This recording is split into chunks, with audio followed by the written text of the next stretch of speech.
Assalamualaikum warahmatullahi wabarakatuh. Semangat pagi, sehat selalu. Para sahabat perempuan, saya pada kesempatan kali ini akan bicara tentang kista. Spesifiknya adalah kista endometriosis. Jadi, kalau seorang perempuan kemudian ada keluhan, atau mungkin juga tidak ada keluhan, dan ke dokter dengan alasan apapun, dan dokter mengatakan, Bu, ada kistanya, gitu. Apa itu kista? Yaitu tumor jinak yang berbentuk bulat begitu, ya, seperti balon yang diisi air. Pasti para kaum perempuan, ya, stres, shock, tidak percaya, takut, ya campur aduk. Prinsipnya adalah tidak senang, ya, tidak senang. Kenapa? Karena siapa senang sakit, siapa senang punya kista. Sehingga memang pemahaman tentang hal ini penting untuk saya sampaikan agar Anda semuanya, para sahabat saya kaum perempuan, tidak takut, tidak bingung, tidak shock, sehingga semacam hilang harapan begitu. Ya, saya ingin bicara tentang kista endometriosis. Kalau seorang perempuan menderita kista endometriosis, apa sih yang sebaiknya dilakukan?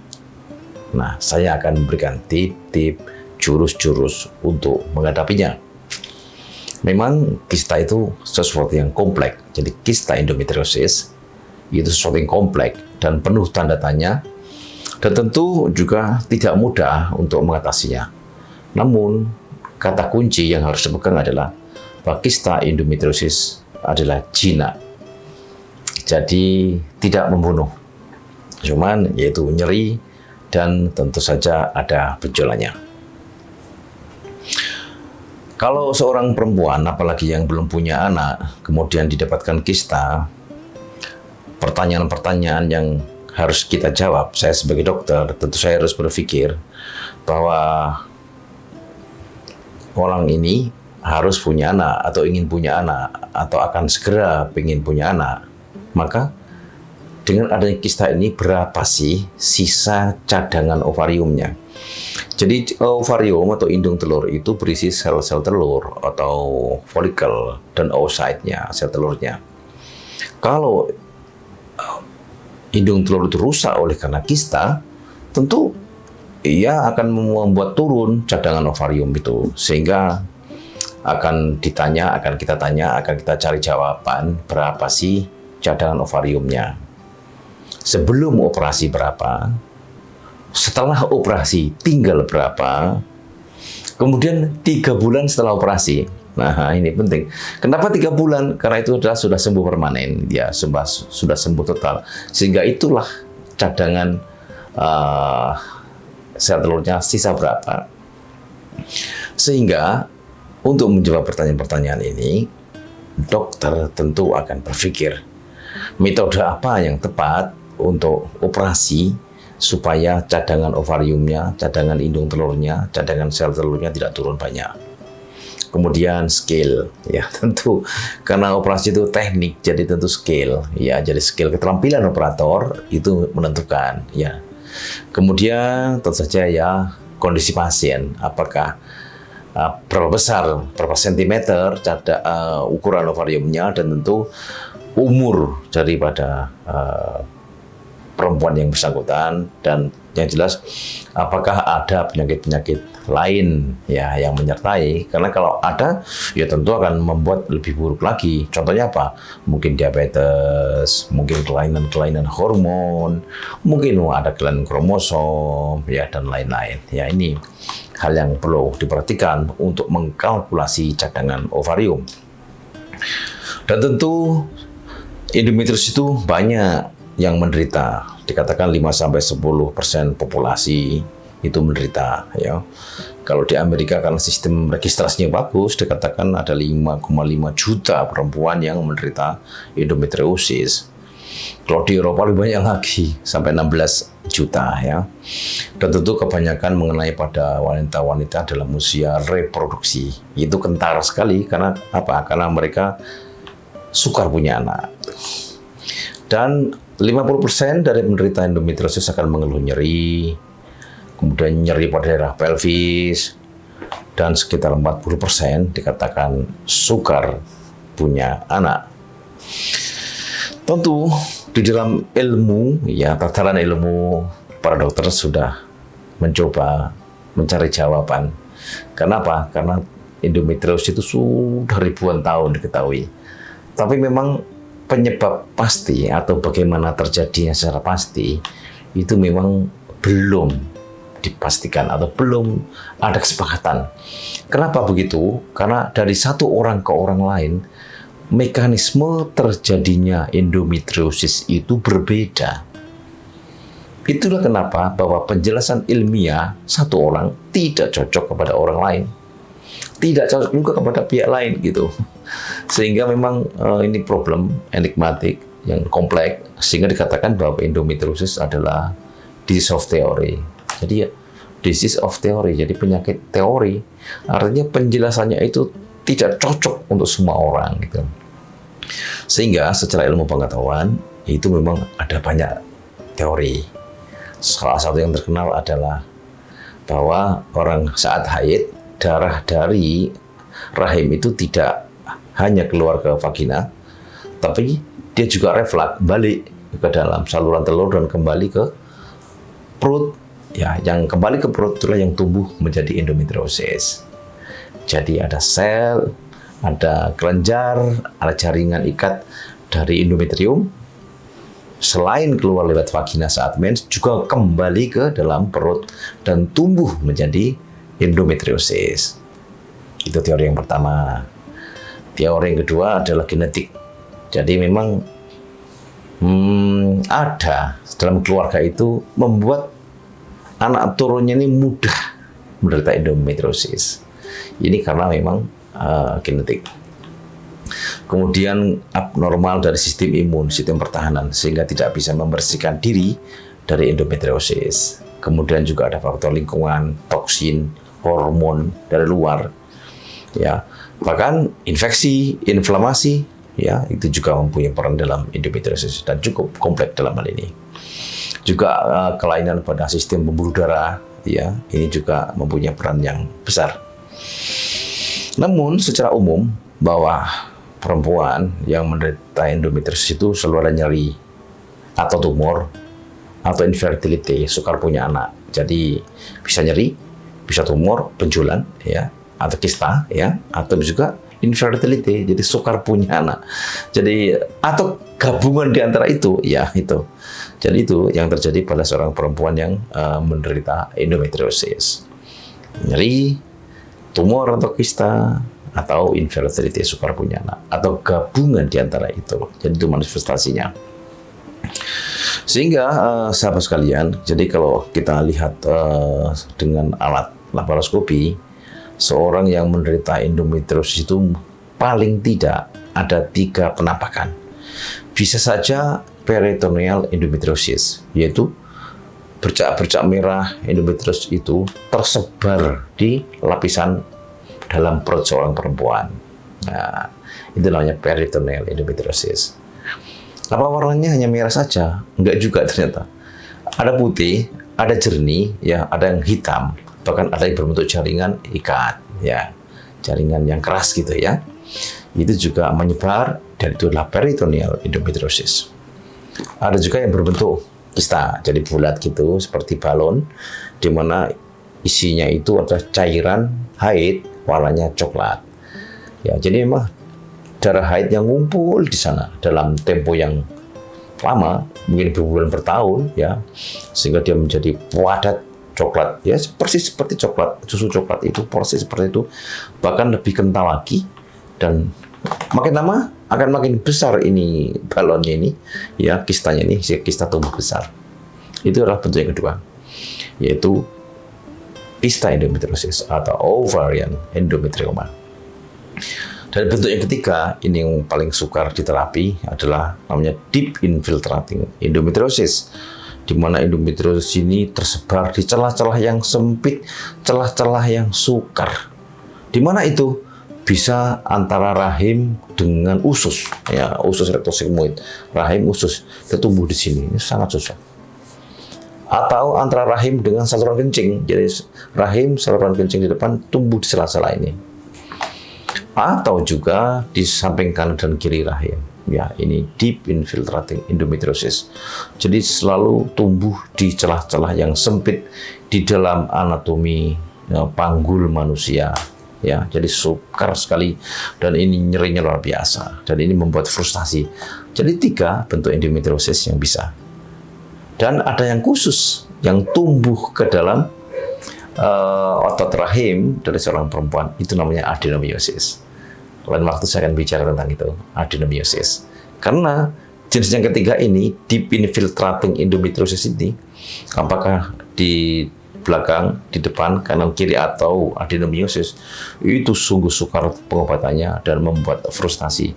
Frustasi pasiennya, frustasi dokternya juga gitu.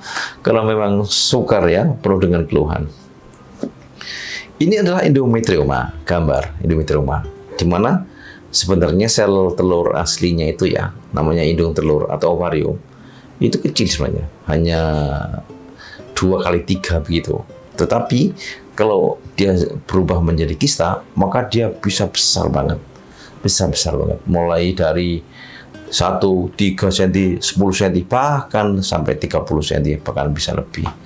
Jadi ada kebanyakan para ibu-ibu, para kaum perempuan yang datang dari pelosok ya, yang jauh gitu ya, sehingga akses kepada dokter kebidanan kandungan itu susah, atau memang tidak mau periksa dasarnya, ya itu atau ke pengobatan tradisional dulu. Tapi akhirnya kista akan tidak bisa ditangani seperti itu. Jadi dia akan tumbuh besar. Begitu sudah kelihatan sekali seperti orang hamil, baru datang ke dokter. Sehingga kista endometriosnya besar, ya, besar sekali, ya, bisa besar sekali. Nah, tentu kalau kita lihat, saya biasanya fokus dengan laparoskopi. Endometriosis yang nempel pada hidung telur itu bisa hanya nempel di permukaan saja, ya, namanya superficial implant. Nah, kalau seperti itu sebenarnya kita lihat di permukaannya aja sudah kelihatan, oh dia hanya di permukaan dari hidung telur. Tapi hidung telur sendiri ukurannya normal. Nah, ini yang superficial implant. Tapi yang intraovarian endometriosis atau endometrioma atau kista endometriosis itu memang masuk ke dalam hidung telur dan dia membesar. Jadi dia membesar distensi kanan kiri atas bawah sehingga tumbuh dan akhirnya dindingnya tipis. Dan kalau datang ke dokter biasanya sudah seperti balon bentuknya begitu. Jadi dindingnya tipis dan dalamnya itu isi cairan yang berwarna coklat. Jadi kalau kok tahu coklat bagaimana? Kalau dokter itu kalau sudah terbiasa tentu saja ya, dengan ultrasound itu kelihatan dari dalamnya itu adalah cairan dengan densitas eko yang meningkat, yaitu dan merata, istilahnya homogen gitu ya, sehingga dokter katakan ini pasti kista endometriosis atau endometrioma karena bentuknya seperti ini, superficial implant atau endometrioma. Sayangnya teman-teman, kalau sudah berbentuk kista, berbentuk endometrioma, itu ternyata pil, hormon, suntikan itu memang tidak cukup. Jadi kan saya sering ditanya, dokter ada nggak ya selain operasi? Ya kalau sudah menjadi kista, sudah menjadi endometrioma, ya nggak ada, nggak mampu ya, nggak mampu mengatasi yang sudah menjadi tumor semacam itu, sehingga memang harus operasi. Ya. Operasi gimana? Operasinya memang ada 2 jenis. Bisa dibuka, open, laparotomi. Ya, bisa dengan menggunakan alat, namanya laparoskopi. Kalau open ya, perutnya setelah dibius, ibu yang bersangkutan, nyerinya hilang, dibuka. Ya, seperti melahirkan begitu, operasi cesarean section. Kemudian dibuka dan kistanya diberi pengobatan, diambil. Tapi kalau laparoskopi tidak seperti itu, jadi menggunakan alat kecil-kecil saja, diameternya 1 cm, tapi kebanyakan 2,5 cm juga ada, atau kecil 0,5 cm atau 0,25 cm, sorry. Jadi memang ada sih yang sampai besar ya, sampai 10 cm, tapi kebanyakan itu untuk 10 mili, berarti 10 mili ya, 10 mili itu 1 cm ya. Sorry teman-teman. Jadi bisa saya sendiri memang menggunakan yang kecil-kecil ya. Saya sendiri menggunakan yang kecil-kecil. Jadi untuk teleskopnya itu menggunakan yang 1 cm. Kemudian aksesorinya yang tempat saya bekerja itu 0,5 cm, setengah cm. Tapi yang gede juga ada ya. Yang gede itu biasanya untuk morselasi. Jadi kalau tumor-tumor yang padat, yang sukar, itu kita menggunakan alat namanya morselator. Dan itu biasanya memerlukan trocar yang lebih tinggi. Jadi trocar itu alat yang masuk lebih tinggi, lebih besar ukurannya, bisa 1,2, 1,5. Ya itu kalau tumornya gede, padat gitu ya. Tapi kalau kista kita tidak pernah, jadi paling kita menggunakan 10 mili atau 1 cm, ya 2 tempat begitu. Ditambah yang kecil 1 tempat, atau tergantung posisinya, kistanya, tingkat lengketnya, tingkat sukarnya, tingkat keterkaitan dengan organ-organ yang lain. Jadi kita aksesori untuk kerja ini memang bisa 2-3. Maka karena kecil, karena 0,5 sampai 1 cm, maka ya tentu aja lukanya kecil dan nanti untuk dijahitnya tuh 1 kali jahitan sudah cukup. Ya, itu laparoskopi. Dengan laparoskopi kita lebih mudah karena ada pembesaran, karena ada teleskopnya di situ yang membuat lebih besar, dan kita transfer ke monitor. Kemudian diseksinya atau cara untuk membebaskan jaringan itu juga lebih mudah gitu ya. Kemudian pembulurannya juga kita bisa klaim-klaim lebih bagus sehingga harapannya perdarahan lebih sedikit. Kemudian tingkat nyerinya lebih rendah, nanti sembuhnya lebih cepat sehingga tidak perlu istirahat lama. Jadi operasi di rumah sakit 2 hari, pulang langsung kerja juga bisa begitu, atau langsung naik pesawat juga bisa. Jadi ada kemudahan-kemudahan, keuntungan-keuntungan kalau menggunakan laparoskopi. Sehingga saya sarankan memang untuk usia muda, untuk yang belum punya anak, kalau ingin punya anak, maka ya laparoskopi adalah pilihan yang paling tepat ya untuk mengatasi kista endometriosis. Cuman tentu di Jawa Timur dan di Indonesia memang tidak semua center ada, maksudnya tidak semua rumah sakit ada laparoskopi, dan juga tidak semua spesialis kandungan melakukan laparoskopi. Jadi kebanyakan memang pada kota-kota yang besar dan beberapa dokter yang memang sudah mendalami khusus tentang laparoskopi. Jadi quote yang kedua adalah bahwa untuk kista endometriosis, pengobatan hormon tidak cukup untuk bisa menyelesaikan masalah, sehingga operatif adalah pilihannya. Kalau operasi, bagaimana cara berpikirnya? Bagaimana pilihannya? Bagaimana tekniknya? Nah, jadi data selalu menunjukkan bahwa pengobatan hormon atau medical therapy itu tidak cukup. Dan selalu bahwa keberhasilan dengan terapi operasi itu memang jauh lebih baik daripada hanya menggunakan hormon. Dikatakan bahwa setelah laparoskopi, pregnancy rate-nya, kehamilannya itu memang 52% bila endometriosnya adalah moderat, dan 45% bila endometriosnya berat. Jadi 52% akan hamil setelah laparoskopi bila endometriosnya itu moderat. Jadi ya nggak terlalu berat gitu ya, menengah, sedang-sedang gitu ya. Dan akan hamil setelah endometrios yang berat itu setelah laparoskopi itu sekitar 45%. Jadi memang lebih rendah karena memang derajat endometriosnya ini berat. Dan tentu bahwa dengan memberikan pengobatan ditambah operatif, jadi operasi plus hormon, itu memang pregnancy rate-nya meningkat memang menjadi 51%. Oleh karena itu, saya pribadi memang setelah pengobatan laparoskopi operatif untuk mengatasi endometriosis, saya akan menyarankan untuk pengobatan dengan hormon sekitar 3-6 bulan. Kenapa? Memang data menunjukkan bahwa setelah operasi dan diberikan terapi hormon, itu ternyata terjadi peningkatan tingkat kehamilannya atau pregnancy rate-nya. Dan ternyata memang pada umumnya kapan hamil itu memang 1 tahun setelah operasi. Bahkan puncaknya itu pada 10 bulan pasca operasi. Orang bertanya, apa tujuan utama dari operasi untuk kasus kista endometriosis? Pertama memang ya menurunkan ukurannya, ya karena memang hidung telur itu jadi membengkak, jadi membesar begitu. Maka selama masih membengkak, besar dan keras begitu karena terdistensi ya, tegang gitu, maka itu tidak bisa berfungsi bagus, sel telur tidak tumbuh, atau kalau tumbuh kualitasnya turun, dan itulah kenapa harus diturunkan masanya, jadi reducing mass. Jadi tujuan dari laparoskopi adalah mengurangi ukuran kista. Kemudian apakah dia berpengaruh pada bayi tabung? Apakah tidak ada penyakit lain selain endometriosis? Ya kan? Apakah dengan operatif itu akan membuat hamil spontan? Itu memang selalu menjadi perdebatan dan akan berbeda dari satu pasien kepada pasien yang lain. Tapi secara keseluruhan, memang pengobatan dengan pembedahan itu akan meningkatkan pregnancy rate, ya, tingkat kehamilan. Kemudian kalau laparoskopi, apa yang kita kerjakan?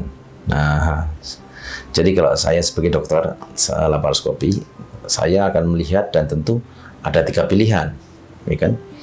Apa yang akan saya kerjakan? Pertama adalah saya akan membuang kapsulnya, ya kapsul dari kista. Itu namanya membuang kapsul, namanya kistektomi. Jadi kistektomi itu kista diambil isinya, kemudian kapsul atau pembungkusnya itu dilepaskan pelan-pelan, dikelontoki begitu Jawanya ya.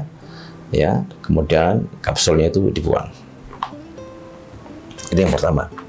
Terus yang kedua adalah saya tidak melakukan pelepasan kapsul ini, tetapi saya namanya dipanasi, dibakar, ya, diablasi, ya, divaporasi.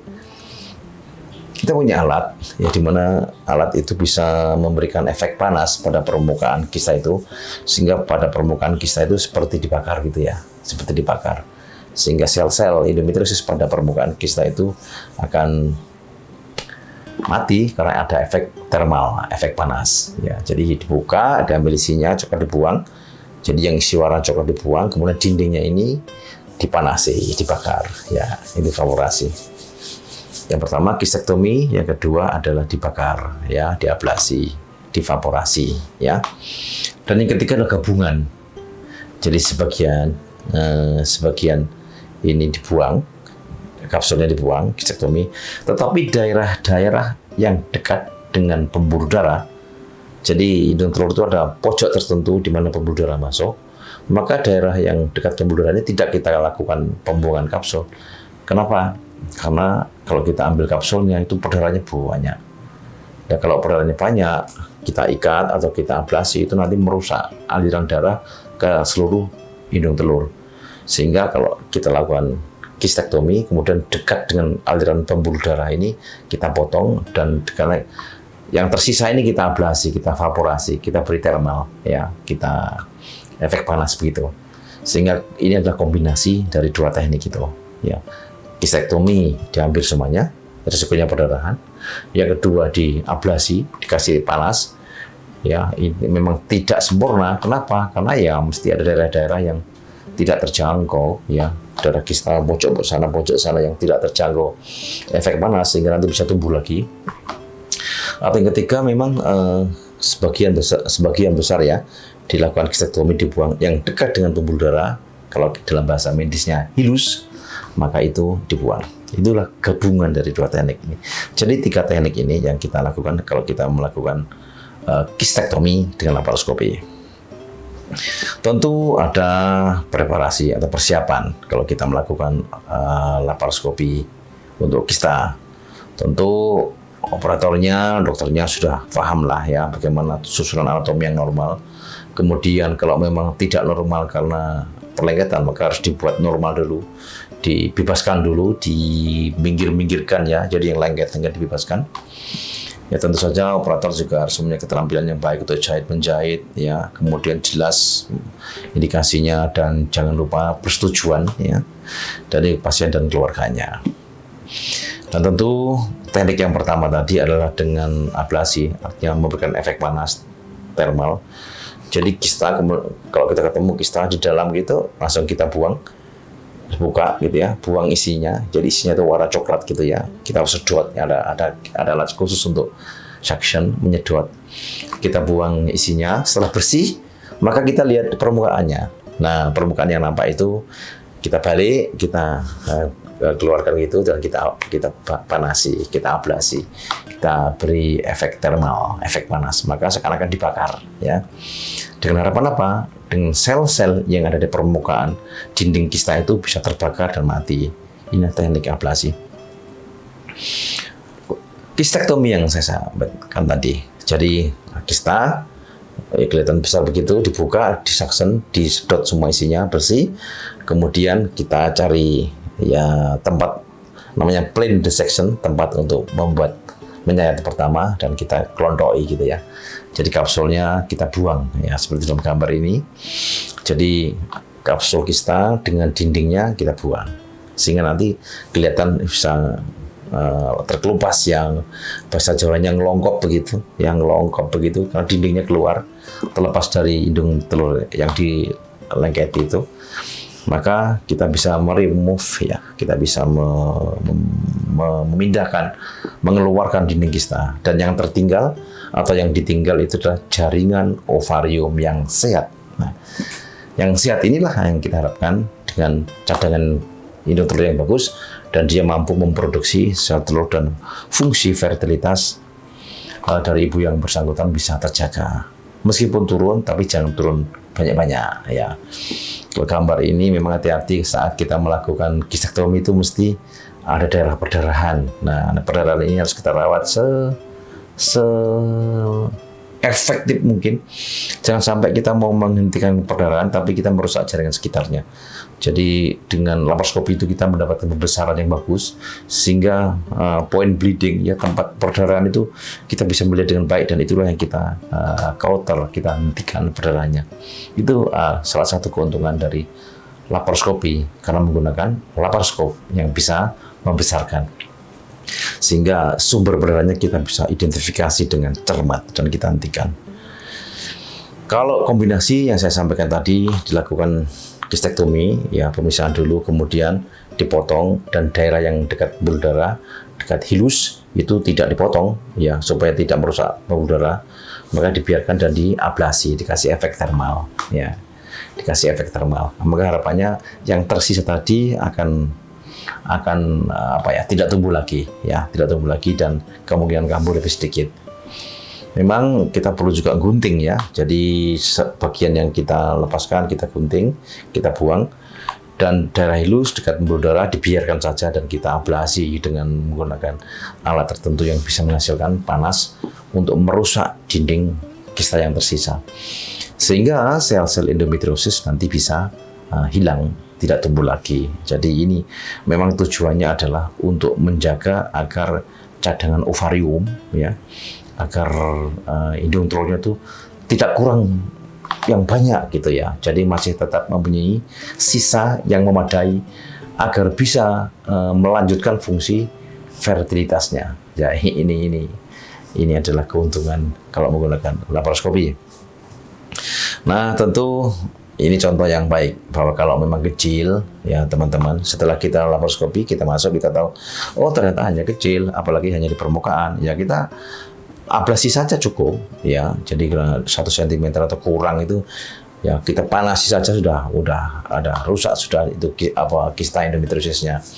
Nah, seperti dalam gambar ini ya, karena dia ada di permukaan dan kecil, kurang dari 1 cm, kita ablasi, sudah dia hampir pasti sudah tidak akan tumbuh lagi. Itu kalau kecil ya. Tapi kalau 1 sampai 3 cm memang ya kita harus membuka, kemudian cairan yang coklat ya, kemudian dihisap ya, dibersihkan untuk melihat apakah ada sesuatu yang mencurigakan. Contohnya yang padat, yang berbenjol-benjol, yang rapuh, itu kalau kita mengarahkan kita jangan-jangan ganas gitu ya. Jadi kita identifikasi itu lebih dulu ya, kita cari di mana lah. Kalau nggak ada nanti baru kita lakukan dibuka, kemudian diablasi, kemudian dicuci lagi, ya, kemudian dibersihkan, ya, kemudian dilihat mana yang belum diablasi, dan dibiarkan terbuka, jadi tidak dijahit. Jadi dibiarkan terbuka begitu. Kenapa begitu? Dengan terbuka itu, maka dia akan cepat sembuh dan tidak tersembunyi lagi, dan kemungkinan untuk jadi endometriosis lagi itu lebih kecil. Pada hal-hal tertentu kita juga melakukan kistektomi, jadi ada tepinya yang kita buang kapsulnya begitu, ya, agar lebih yakin, dan sisanya kita ablasi dengan menggunakan efek panas. Jadi kita lihat di sini bahwa kalau kita menghadapi kista 3 cm, ya 2 cm, ya itu kita buka, kemudian kita buang kapsulnya, ya.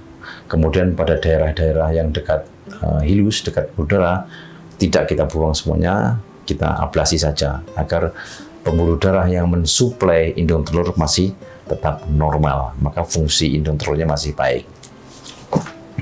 Ya, tentu bahwa pada hal-hal tertentu kita juga bisa memberikan hormon. Jadi hormon ini penting. Kenapa penting? Karena dia akan membuat perdarahan sedikit. Kemudian yang kedua, batas antara kista dengan jaringan yang normal itu jelas, sehingga nanti kita lebih mudah untuk melakukan kistektomi. Jadi lebih mudah untuk kita memisahkan dinding kista dengan jaringan yang sehat. Itu fungsinya hormon. Jadi kita berikan sampai 3 bulan, ya. Kemudian kalau perlu kita lakukan evaluasi dan kita akan lakukan pengobatan, atau kalau perlu memang kita lakukan laparoskopi. Jadi memang tentatif, artinya bahwa dengan 3 cm ini memang kadang-kadang dengan pengobatan sekali laparoskopi itu sudah cukup, ya. Ilmu pengetahuan menunjukkan bahwa dengan pemberian hormon tertentu, yang paling terkenal itu adalah gonadotropin releasing hormone agonist, GnRH, itu paling terkenal itu, ya, untuk endometriosis. Ini ternyata dia bisa menurunkan ukuran, namun tidak bisa menghilangkan, tapi menurunkan ukurannya.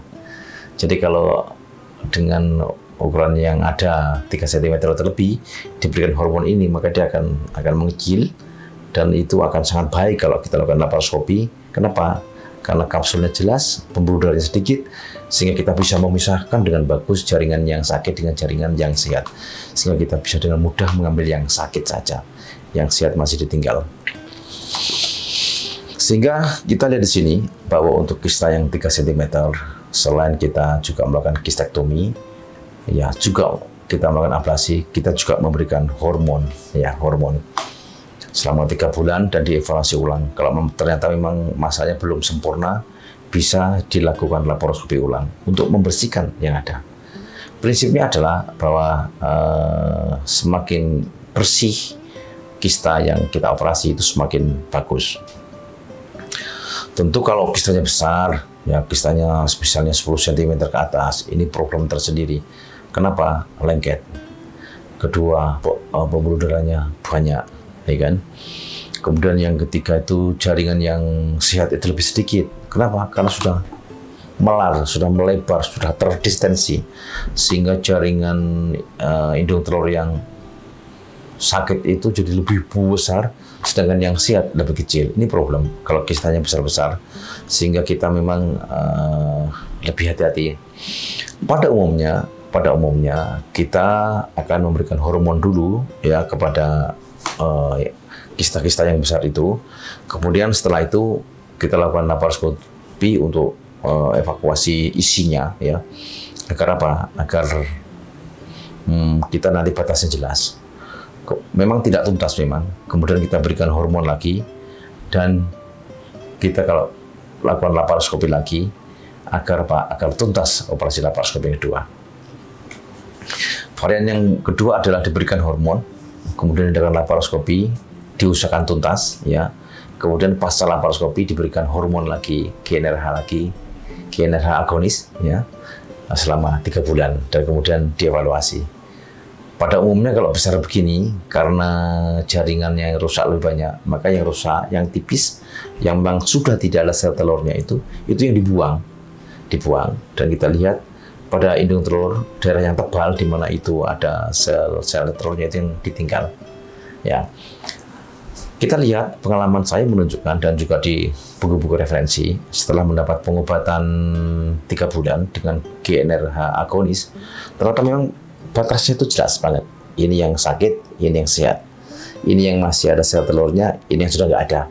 Sehingga begitu kita laparoskopi pada ibu-ibu yang sudah mendapat GnRH selama 3 bulan itu, kita lebih mudah. Oh, ini yang harus dibuang gitu ya. Jadi ini harus buang jaringannya, buang. Oh, ini yang ditinggal itulah yang tebal, yang ada sel telurnya, kita lakukan kistektomi, ya, atau kita kelontok dinding atau kapsulnya itu, ya. Kemudian kita lakukan efek thermal juga, pemanasan juga supaya tuntas, dan kita biarkan terbuka. Pada umumnya selama tidak ada perdarahan kita tidak perlu menjahit, ya. Dengan sistem perawatan terbuka begitu maka akan mudah sembuh. Dan hebatnya karena ini sel germ, sel-sel muda, jadi indung telur itu kan banyak sel-sel muda di situ, sehingga proses penyembuhan luka, wound healing itu cepat banget. Sehingga walaupun saat laparoskopi itu kelihatan menganga gitu, tapi kalau kita lihat 2 hari lagi atau 1 minggu udah sembuh sempurna. Jadi memang hebat itu ya, memang Tuhan ciptakan manusia ini memang dalam bentuk yang terbaik, termasuk indung telurnya ini. Bayangkan dalam waktu 2x24 jam itu perubahannya sudah sangat nyata, bahkan 7 hari itu udah sembuh sempurna. Sehingga pada kista-kista yang besar ini memang kesannya panjang prosesnya. Hormon, laparoskopi, hormon lagi, mungkin laparoskopi, atau hormon, laparoskopi, tuntas, hormon lagi. Jadi memang step-stepnya begitu, sehingga memang untuk kista-kista yang besar memang ada suatu penyulit tersendiri, tidak segera tuntas seperti kista-kista yang 3 cm. Oleh karena itu yang paling bijak adalah ya jangan sampai terlambat gitu ya. Kalau sampai terlambat memang banyak masalah atau banyak tahap yang harus kita kerjakan. Sehingga kelihatan dari sini para sahabat sekalian, jadi kalau seorang ibu menderita kista yang besar 10 cm, tentu setelah pengobatan hormon kita akan laparoskopi untuk mengosongkan kistanya, kemudian kita berikan hormon lagi, dan tentu dengan ultrasound kita bisa melihat apakah masih ada kista atau enggak, dan kita lakukan laparoskopi lagi, second look namanya ya, laparoskopi second look. Kenapa second look? Karena yang kedua, ya, dan tentu dengan yang kedua ini karena pasca pengobatan hormon itu jauh lebih baik ya, jauh lebih bagus, dengan tujuan akhir cadangan ovariumnya tidak terlalu berkurang banyak begitu. Sehingga tentu jangan sampai harapan itu punah untuk bisa mendapatkan kehamilan. Jadi untuk kista besar memang lebih kompleks, dan tentu harapan saya adalah jangan sampai teman-teman datang dalam kondisi yang sudah kistanya besar. Para sahabat saya, kaum perempuan, itu informasi yang bisa saya berikan terkait dengan kista. Jadi jangan takut, jangan hilang harapan, ya, jangan punah harapan, jangan hopeless. Kalau memang Anda ditakdirkan mempunyai kista, paling bijak adalah Anda rutin kontrol. Kalau ada keluhan segera ke dokter. Kalau memang ada kista segera ditangani sedini mungkin, dan jangan sampai terlambat. Tetapi kalau sudah kistanya besar, ya apa boleh buat, ya kita searching for the best, yaitu kita lakukan mungkin laparoskopi sampai 2 kali, dan di antara itu kita berikan hormon, dan mungkin pasca operasi juga kita berikan hormon. Semua tujuannya adalah untuk menjaga agar cadangan ovarium ya itu tetap terjaga. Terima kasih atas perhatian Anda. Semangat, sehat selalu. Barakallah. Wassalamualaikum warahmatullahi wabarakatuh.